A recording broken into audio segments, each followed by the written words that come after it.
Hello दोस्तों, good morning. स्वागत है एक बार फिर से आप सभी का एमजेटी एजुकेशन में। दोस्तों आज है 2 अक्टूबर और आज की वीडियो में हम लोग बात करेंगे 2 अक्टूबर 2021 के करंट अफेयर के सभी इंपॉर्टेंट क्वेश्चंस के बारे में।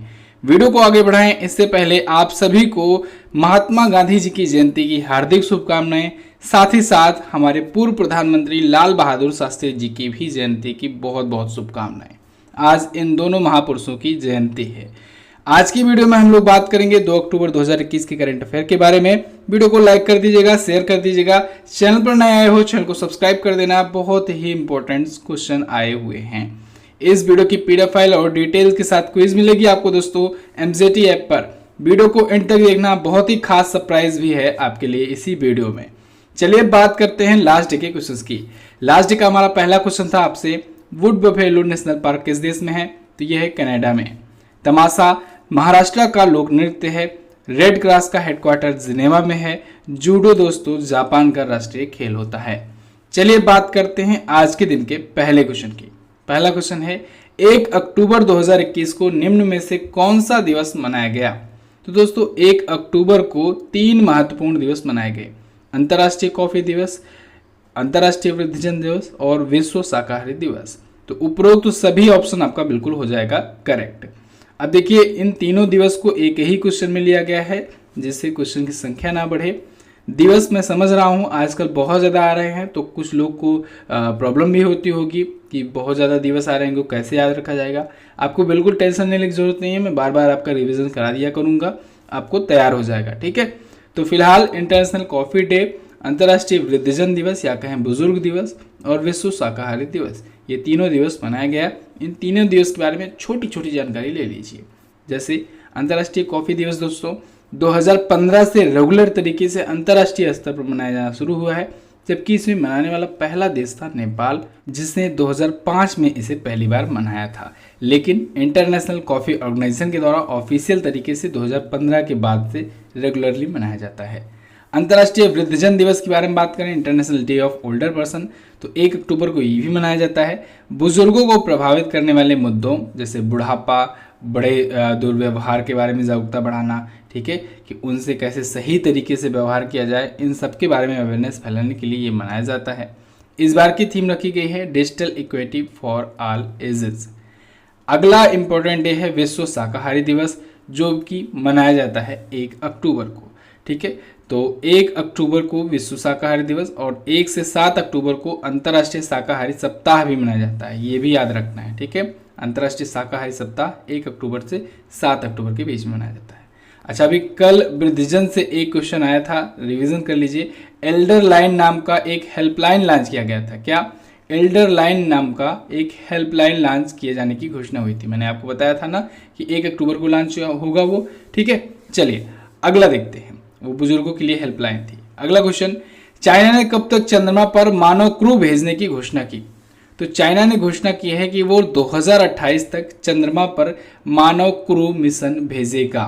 मानव क्रू मिशन मतलब मानव दल का, यानी मनुष्यों की एक टीम भेजी जाएगी, एक रिसर्च टीम भेजी जाएगी चंद्रमा पर। तो 2028 तक ये भेजी जाएगी चंद्रमा पर चाइना के द्वारा। अगर आपको याद हो तो दिसंबर 2021 में, जो लोग काफ़ी दिनों से फॉलो कर रहे होंगे वीडियो, दिसंबर 2021 में दोस्तों चाइना ने चांग-ई 5 नाम का एक मिशन किया था। बताया था मैंने आपको इसके बारे में बहुत ही अच्छे से डिटेल में।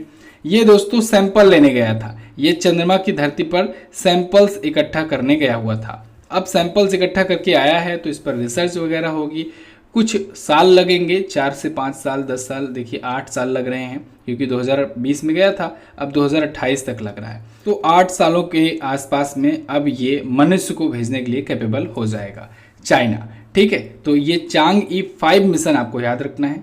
इस चीज़ की घोषणा भी हाल ही में Chinese aerospace science and technology company ने की है। अभी एक और मिशन मैंने आपको मंगल मिशन याद कराया था, चाइना का मंगल मिशन। ये कौन सा है? ध्यान रखिए, ये जो मैं बात कर रहा हूँ ये भी चंद्र मिशन है, यानी चंद्रमा के लिए है। मंगल मिशन की बात करें तो इसने अभी तियानवेन फर्स्ट नाम का एक अंतरिक्ष यान लॉन्च किया था, एक मिशन किया था, जिसके तहत ज़ुरोंग नाम का एक रोवर उतारा था इसने। ठीक है। और वहीं साथ ही में अमेरिका की जो कंपनी है नासा, उसने परसेवरेंस लॉन्च किया था और इंजेनिटी नाम का हेलीकॉप्टर उतारा था। और होप के बारे में मैंने आपको बताया था, होप इसको दोस्तों यूएई ने लॉन्च किया था, यूनाइटेड अरब अमीरात ने। ये ऑर्बिटर था, उन दोनों का तो दोस्तों रोवर टाइप का था, उतरा वो मंगल ग्रह पर, लेकिन इसका जो था ये ऑर्बिटर था। भारत मंगल मिशन कब किया था? 2013-14 में किया था, ठीक है। 13 में लॉन्च किया था, 14 में पहुंचा था मंगलयान। क्लियर? बिल्कुल, इतनी चीजें आपको पता होना चाहिए। चाइना आया है, चाइना देखिए यहाँ पर है मैप में। बीजिंग दोस्तों यहाँ की राजधानी है, रेन में भी युआन यहाँ की करेंसी होती है। पीपुल्स कांग्रेस यहाँ की है करंट टाइम पर संसद। सबसे ज्यादा जनसंख्या वाला देश है चाइना। शी जिनपिंग यहाँ के हैं प्रेसिडेंट। अच्छा, बीजिंग आया है। बीजिंग से याद रखना है दोस्तों, 2022 का शीतकालीन ओलंपिक खेल यहीं पर होना है। 2022 यानी बस कुछ ही महीनों के बाद। तो यहाँ पर होगा 2022 में बीजिंग में शीतकालीन ओलंपिक खेल यानी विंटर ओलंपिक्स आयोजित किए जाएंगे। अब यहाँ पर क्योंकि विंटर ओलंपिक जब आयोजित किए जाएंगे तब क्या होगा, तब यहाँ के मस्कट भी आपको याद करने होंगे, यहाँ का ऑफिशियल मोटो भी याद करना होगा, ठीक है। तो बीजिंग ओलंपिक के साथ साथ बीजिंग पैरालंपिक भी होगा, ठीक है। तो बीजिंग ओलंपिक और पैरालंपिक इन सब का मस्कट वगैरह फिर से रिवाइज कर लीजिए। सबसे पहले तो ऑफिशियल मोटो जो कि दोनों के लिए कॉमन होता है वो है together for a shared future. अभी हाल ही में दोस्तों कुछ दिन पहले ही मैंने आपको बताया था, ये लॉन्च किया था, together for a shared future. याद रखना है, together for a shared future, लिख लीजिए, नोट कर लीजिए, बहुत इंपॉर्टेंट है। तो ये था ऑफिशियल मोटो जो अभी हाल ही में चाइना ने लॉन्च किया है। इसके अलावा दोस्तों अगर बात करें मस्कट की, तो जो विंटर ओलंपिक होगा उसका मस्कट होगा दोस्तों बिंग डुएन डुएन। क्या है? Bing Duen Duen. और जो विंटर पैरालंपिक है उसका जो मस्कट है वो है सुए रॉन रॉन। क्या है? सुए रॉन रॉन। तो ये दोनों नाम आपको याद रखना है। क्लियर? अगला क्वेश्चन देखते हैं। हाल ही में global computer science education program किसने लॉन्च किया? तो अभी हाल ही में अमेजन ने लॉन्च किया है भारत में अपना global computer science education program. Amazon जानते ही हो आप, ई कॉमर्स प्लेटफॉर्म है। तो इसने अभी इंडिया में अपना सेटअप किया है एक global computer science education program. इसका नाम रखा है अमेजन फ्यूचर इंजीनियर्स। इसके तहत क्या होगा? इसके तहत ये दोस्तों ये कंप्यूटर साइंस वगैरह में या फिर ई कॉमर्स सेक्टर में जो नए युवा होंगे उनको एजुकेट करेगा, ठीक है। उनको एक प्रकार से उनकी स्किल को डेवलप करेगा, ठीक है। तो यहाँ पर देखिए 1 लाख से ज़्यादा छात्रों को सीखने का अवसर ये देगा राज्य के 7 राज्य के 900 सरकारी और सहायता प्राप्त स्कूलों में, ठीक है। तो एक प्रकार से ये स्किल डेवलपमेंट प्रोग्राम है। अमेजन के बारे में बात करें, 1994 में स्थापित हुआ था। फाउंडर थे इसके जेफ बेजोस, अभी भी हैं, जेफ बेजोस इसके फाउंडर हैं, लेकिन सीईओ का पद इन्होंने त्याग दिया है, सीईओ बना दिए हैं एंडी जेसी को। तो नए सीईओ एंडी जेसी हैं, ये पूछा जाएगा ही जाएगा। अगला क्वेश्चन देखते हैं। अगला क्वेश्चन है, हाल ही में भारतीय महिला क्रिकेटर ने गुलाबी गेंद से अपना पहला मैच किस टीम के खिलाफ खेला? तो दोस्तों इंडियन विमेंस टीम भी अब गुलाबी गेंद से मैच खेल चुकी है, जैसा कि मेंस टीम में हो चुका है। तो इसने अपना पहला मैच ऑस्ट्रेलिया के खिलाफ खेला है। पिंक गेंद से, पिंक बॉल से डे नाइट मैच अब हो रहा है और इसने ऑस्ट्रेलिया के खिलाफ शुरुआत भी कर दी है, भारतीय महिला टीम ने भी, ठीक है। अभी हाल ही में ऑस्ट्रेलिया के क्वींसलैंड के करारा ओवल मैदान में, स्टेडियम में खेला गया 30 सितंबर 2021 को। ओके, तो ये पहला गुलाबी गेंद वाला डे नाइट टेस्ट मैच था भारतीय महिला टीम का। ऑस्ट्रेलियाई महिला टीम के बारे में बात करें तो ये 2017 में शुरू कर दिया था, ठीक है। अच्छा, भारतीय महिला टीम में टेस्ट सीरीज चल रही है, तो टेस्ट की कैप्टन कौन है? मिताली राज। यही वनडे टीम की भी कैप्टन है। अगर T20 की बात की जाए तो T20 की कौन है? हरमनप्रीत कौर। कौन है? हरमनप्रीत कौर। अच्छा, T20 कैप्टन से याद आया, विराट कोहली ने घोषणा की है कि वो T20 वर्ल्ड कप के बाद से T20 की कप्तानी छोड़ देंगे। तब कौन पकड़ेगा? तब रोहित शर्मा बनेंगे new captain of India in T20 format, ठीक है। वनडे और टेस्ट के वही रहेंगे, विराट कोहली ही, ठीक है। अगला क्वेश्चन देखते हैं। हाल ही में इंदिरा नूई ने कौन सी पुस्तक लिखी? तो इंदिरा नूई जो कि पेप्सिको की पूर्व सीईओ है, इन्होंने अभी हाल ही में अपनी पुस्तक, अपना एक संस्मरण लॉन्च किया है, my life in full work family and our future. तो ये है इनकी पुस्तक का नाम, इनका एक संस्करण है, देखिए, my life in full work family and our future. Indira Nooyi ji का। इन्होंने अभी हाल ही में लॉन्च किया है। ये पेप्सिको की पूर्व सीईओ थी। अच्छा, ये फॉर्चून और फोर्ब्स वगैरह की लिस्ट में मोस्ट पावरफुल लेडी के रूप में अक्सर आया करती थी, लगातार कई वर्षों तक थी। कई बार तो ये 13वें स्थान पर आ गई थी फोर्ब्स की सबसे हाईएस्ट रैंकिंग बात करें। फॉर्चून की लिस्ट में तो ये सेकेंड मोस्ट पावरफुल वीमेन की लिस्ट तक रैंक तक आ चुकी थी। ठीक है, तो ये वर्ल्ड 100 मोस्ट पावरफुल वुमेन्स की लिस्ट में अक्सर बनी रहा करती थी। क्लियर है। पुस्तकों और लेखकों पर वीडियो दोस्तों बहुत ही जल्द आपके पास आने वाली है। एक्चुअली में कल ही आ जाते, लेकिन कल मंथली करंट अफेयर पर काम चल रहा था और आज मंथली करंट अफेयर दिन में आ ही जाएगी।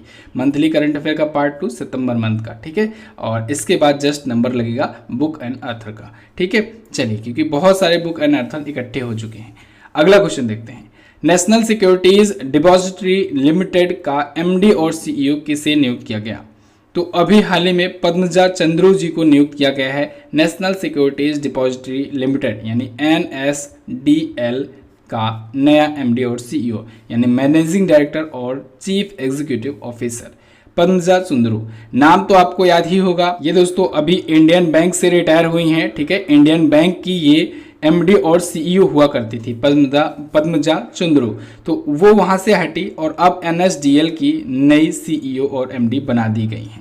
ठीक है, अब ये किसकी जगह लेंगी? ये जीवी नागेश्वर राव जी की जगह लेंगी। अच्छा, भारत में 2 डिपॉजिटरी है, एक तो NSDL है और एक है CDSL। ठीक है, NSDL का मतलब नेशनल सिक्योरिटीज डिपॉजिटरी लिमिटेड और CSDL का मतलब सेंट्रल सिक्योरिटीज डिपॉजिटरी लिमिटेड। ठीक है, NSDL और CSDL इसे कर लीजिए CSDL। ओके, तो ये 2 प्रतिभूतियां हैं।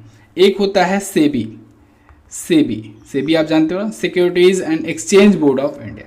इन सब के लिए रेगुलेटरी है। ठीक है, जो भी शेयर मार्केट हुआ या फिर म्यूचुअल फंड्स वगैरह हुआ या आप NSE BSE वगैरह सुनते हो, इन सब का समझ लीजिए ऊपर से देख रेख ये करता है, निगरानी करने का काम सेबी का होता है। क्लियर। अगला क्वेश्चन देखते हैं। हाल ही में किस हॉकी खिलाड़ी ने संन्यास की घोषणा की? तो अभी हाल ही में रुपेंद्र पाल सिंह जी ने संन्यास की घोषणा कर दी है। बहुत ही फेमस ये हॉकी खिलाड़ी थे टीम इंडिया के, और ये अभी जब टीम इंडिया ने कांस्य पदक जीता, ब्रॉन्ज मेडल जीता दोस्तों, ब्रॉन्ज मेडल पता होगा टोक्यो ओलंपिक में इस बार जीता है। ठीक है, तो उसके ये भी हिस्सा थे इस टीम के।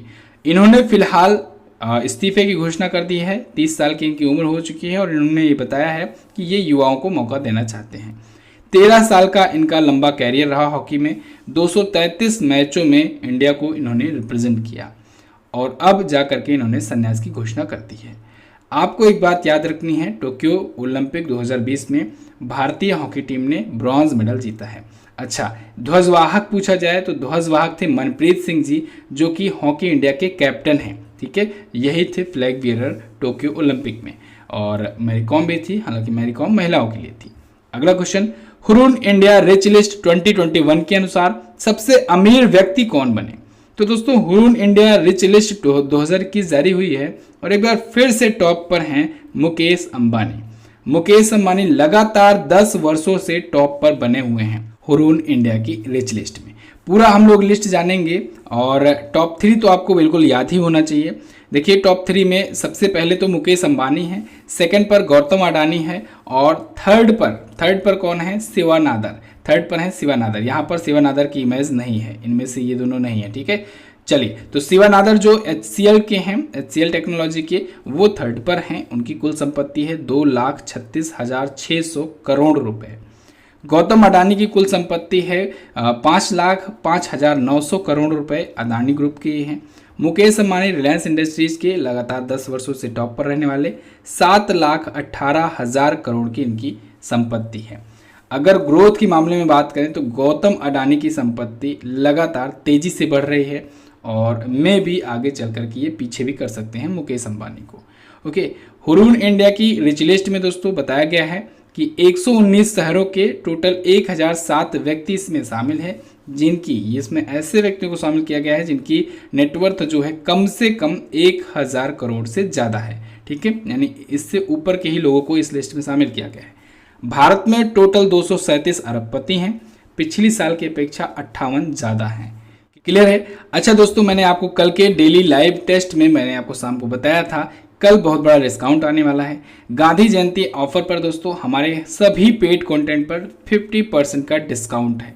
चाहे आप ई बुक्स लेना चाहो, कोई सी भी ई बुक्स हो, चाहे आप वीडियो कोर्सेज लेना चाहो और चाहे आप मॉक टेस्ट लेना चाहो, आप सब पर 50% का डिस्काउंट प्राप्त कर सकते हो। कूपन कोड यूज करना है आपको गांधी 50।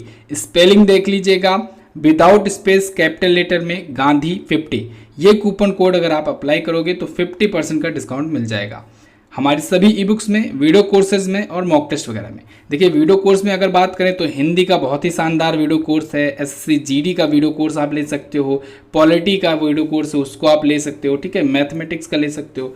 मॉक टेस्ट में बात करें तो यूपीएसआई का है, ठीक है, और भी चीज़ों की मॉक टेस्ट है आप ले सकते हो। ई बुक्स में आप monthly current affair, yearly current affair, 6 month का करंट अफेयर, इन सब का भी ले सकते हो। तो आज बहुत ही खास ऑफर आपके लिए है, तो आप इसका फायदा जरूर उठाइए। ये सभी चीज़ें आपको कहाँ पर मिलेंगी? एमजेटी ऐप पर। गूगल प्ले स्टोर पर जाइए, एमजेटी ऐप डाउनलोड कीजिए और यहाँ पर किसी भी, चाहे ई बुक सेक्शन में जाकर, चाहे वीडियो कोर्स सेक्शन में जाकर के, या फिर मॉक टेस्ट सेक्शन में जाकर, जो भी हमारा पेड कंटेंट है उस पर आप डिस्काउंट पा सकते हो। परचेज करने जाओगे तो कूपन कोड मांगेगा, यही अप्लाई कर देना, गांधी 50। अगला क्वेश्चन देखते हैं।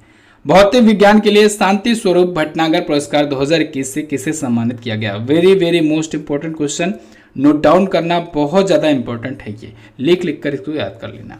शांति स्वरूप भटनागर पुरस्कार दोस्तों ये साइंस और टेक्नोलॉजी के क्षेत्र में दिया जाने वाला भारत का सबसे बड़ा पुरस्कार होता है। जैसे सिनेमा के क्षेत्र में आप सुनते हो दादा साहब फाल्के पुरस्कार भारत का, ठीक है, वैसे ही यहाँ पर ये साइंस और टेक्नोलॉजी के क्षेत्र में सबसे बड़ा पुरस्कार है। तो अभी हाल ही में डॉक्टर कनक साहा को भौतिक विज्ञान के सेक्टर में दिया गया है। अच्छा, इसमें कई क्षेत्रों में दिया जाता है, तो पूरी लिस्ट में आपको दिखाऊंगा, ठीक है। सबसे पहले शांति स्वरूप भटनागर पुरस्कार जो दिया गया, ये कितने लोगों को दिया गया और यह क्या होता है इसको पहले जान लो, ये कब दिया जाता है। तो इस बार दोस्तों ये 11 व्यक्तियों को, 11 ऐसे साइंटिस्टों को दिया गया, क्योंकि ये साइंटिस्ट को ही दिया जाता है। और एक बात और, ये 45 वर्ष से कम उम्र के जो साइंटिस्ट होते हैं उनको दिया जाता है, ठीक है। तो 11 ऐसे साइंटिस्ट को दिया गया है। साइंस के क्षेत्र का ये दिया जाने वाला सबसे बड़ा पुरस्कार होता है, साइंस एंड टेक्नोलॉजी में दिया जाता है। कब दिया जाता है? ये CSIR की स्थापना दिवस पर दिया जाता है। तो याद रखना, प्रत्येक वर्ष CSIR के स्थापना दिवस पर। इस बार दोस्तों CSIR का स्थापना दिवस 80वां था संस्करण, 28 सितंबर को ये होता है, तो इस बार 80वां स्थापना दिवस था। CSIR मतलब council for scientific and industrial research, यानी वैज्ञानिक और औद्योगिक अनुसंधान परिषद। तो इस दिन ये दिया जाता है और कई सेक्टर में दिया जाता है। देखिए, जीव विज्ञान, रसायन विज्ञान, गणित, भौतिक, चिकित्सा, इंजीनियरिंग और पृथ्वी, वायुमंडल, महासागर और ग्रह विज्ञान, इन सब में योगदान के लिए साइंटिस्ट को नवाजा जाता है। क्लियर? अच्छा, अब बात करेंगे लिस्ट की। लिस्ट देखिए यहाँ पर है, टोटल 11 वैज्ञानिकों को दिया गया है। कौन कौन है? जैसे जैविक विज्ञान या कहें बायोलॉजी की कैटेगरी में डॉक्टर अरुण कुमार शुक्ला जी को और डॉक्टर अमित सिंह को दिया गया। रासायनिक विज्ञान की कैटेगरी में दोस्तों यानी केमिस्ट्री में दिया गया है डॉक्टर कनिष्क विश्वास को, डॉक्टर टी गोविंद राजू को। इंजीनियरिंग की कैटेगरी में डॉक्टर देवदीप मुखोपाध्याय को दिया गया है। पृथ्वी, वायुमंडल, महासागर और ग्रह विज्ञान की कैटेगरी में डॉक्टर विनय कुमार सौकिया को दिया गया है। गणित विज्ञान में दिया गया है डॉक्टर अनीस घोष को और डॉक्टर साकेत सौरभ को। चिकित्सा या कहें मेडिकल साइंस में दिया गया है डॉक्टर जीवन पन्नीयमकलन को। भौतिक विज्ञान की कैटेगरी में दिया गया है डॉक्टर कनक साहा को, जो कि आपका क्वेश्चन था। क्लियर? बिल्कुल। तो ये था शांति स्वरूप भटनागर पुरस्कार, जो कि 11 व्यक्तियों को इस बार दिया गया है। याद रखना है, स्क्रीनशॉट आप ले सकते हो। अगला क्वेश्चन देखते हैं। हाल ही में किस राज्य में नाता संकीर्तन नामक नृत्य और संगीत महोत्सव आयोजित हुआ? तो अभी हाल ही में दोस्तों मणिपुर में यह आयोजित हुआ है, नाता संकीर्तन नाम का एक नृत्य और संगीत महोत्सव। नाता संकीर्तन, इसमें क्या होता है? इसमें दोस्तों एक प्रकार से ढोल बाजा या फिर नृत्य करके या फिर गायन करके, इन सभी प्रकार का आयोजन करके एक प्रकार का नृत्य महोत्सव ये मनाया जाता है। नृत्य और गायन महोत्सव यानी दोनों होता है, नृत्य भी होता है, डांस भी होता है और सिंगिंग भी होती है, ठीक है। तो ये मणिपुर में मनाया जाता है। 3 दिवसीय अभी हाल ही में मनाया गया, 28 से 30 सितंबर के बीच में। कहाँ पर मनाया गया या किसके द्वारा बनाया गया? तो ये जवाहरलाल नेहरू मणिपुर नृत्य अकादमी इम्फाल के द्वारा मनाया गया है वहाँ पर, ठीक है। तो इसमें मणिपुरी गायन, ढोल बजाना और नृत्य शामिल होता है। अच्छा, मणिपुर से आपको याद होगा दोस्तों, मणिपुर में ही मैंने आपको बताया था सिरोही लली महोत्सव। सिरुई लिली महोत्सव याद रखना है, संतरा महोत्सव याद रखना है, संतरा महोत्सव याद रखना है। अच्छा, मणिपुर में अभी 2 प्रोडक्ट को जीआई टैग दिया गया है। क्या कोई कमेंट करके बता सकता है कि मणिपुर के किन किन को दिया गया है जीआई टैग, किन किन प्रोडक्ट को जीआई टैग मिला है? जैसे अभी नागालैंड में नागा कुकुम्बर को मिला है, ठीक है। जैसे अभी महाराष्ट्र में पालघर के चीकू को मिला है, गोवा में कोला मिर्च को मिला है, राजस्थान में दोस्तों सोजत मेहंदी को मिला है। और इसके साथ ही मैंने आपको एक और बताया था, राजस्थान के अलावा असम में एक कोई शराब थी, जुडीमा शराब को मिला है। ऐसे मणिपुर में 2 प्रोडक्ट को मिला, किसको? एक तो था सिरारा खोंग मिर्च और एक था तामेल लौंग संतरा। तो ये तामिल लौंग संतरा और सिराराखोर मिर्च का नाम आपको याद रखना है। क्लियर? तो बस दोस्तों ये तो थे हमारे आज के दिन के टॉप 10 करंट अफेयर के क्वेश्चंस। आई होप आपको ये वीडियो इन्फॉर्मेटिव लगी होगी। वीडियो अगर इन्फॉर्मेटिव लगी है, कुछ फायदा हुआ है तो वीडियो को कर दीजिए लाइक, शेयर कर दीजिए अपने दोस्तों के पास। ऑफर का लाभ उठाना मत भूलिएगा। एमजेटी ऐप पर आज के लिए खास ऑफर है, चाहे आप कोई मॉक टेस्ट लो या फिर कोई वीडियो कोर्सेज लो, आप सब पर डिस्काउंट प्राप्त कर सकते हो। चलिए बात करते हैं क्वेश्चन 70 डे की। आज का पहला क्वेश्चन आपके लिए, बुनकरों का शहर किसे कहा जाता है? अगला क्वेश्चन, 1857 की क्रांति के समय कानपुर का नेतृत्व किसने किया था? अगला क्वेश्चन, इडुक्की परियोजना किस नदी पर है? और चौथा क्वेश्चन है, स्वीडन की संसद का क्या नाम है? सभी क्वेश्चन के बारे में जो भी पता हो डिटेल में जरूर आंसर करना। वीडियो को अंत तक देखने के लिए दोस्तों बहुत बहुत धन्यवाद। एक शेयर जरूर कर देना, ठीक है। मिलेंगे अगले दिन की वीडियो में, तब तक के लिए नमस्कार, जय हिंद, वंदे मातरम।